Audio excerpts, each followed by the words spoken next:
Sector F3 Mirpur के रिहायशी शकील बशीर ने कहा है कि महकमा शहरात की गफलत की वजह से उनका जवान भाई अदील बशीर 17 रोज की अजियत सहने के बाद जाम बहक हो गया।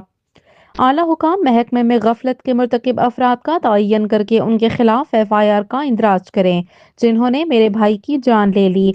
इस सानिह पर खामोश नहीं रहूंगा, हमारा भाई तो चला गया, अल्लाह ना करे कल किसी और का भाई भी इस दुनिया से चला जाए। इन ख्यालात का इजहार उन्होंने एक्शन कमेटी मीरपुर के रहनुमा प्रोफेसर नगमान आरिफ, हाजी ताजदीन एडवोकेट आसिफ भट्ट, गुलनार अहमद के हमरा कश्मीर प्रेस क्लब मीरपुर में प्रेस कॉन्फ्रेंस से खिताब करते हुए किया।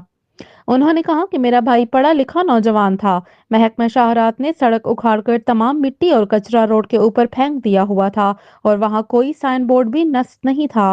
रात 9:30 बजे वो इसी वजह से हादसे का शिकार हुआ और 17 दिन मौतो हयात की कर्ब में मुब्तला रहा और बिलाखिर जिंदगी की बाजी हार गया।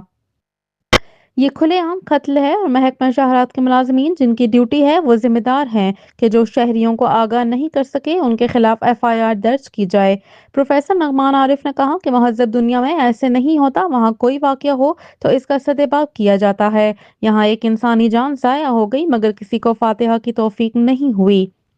उन्होंने कहा कि फौरी तौर पर गफलत के मुर्तकिब महकमा शहरात के मुलाजमों के खिलाफ नौजवान की मौत की FIR दर्ज की जाए। हम इस पर खामोश नहीं रहेंगे।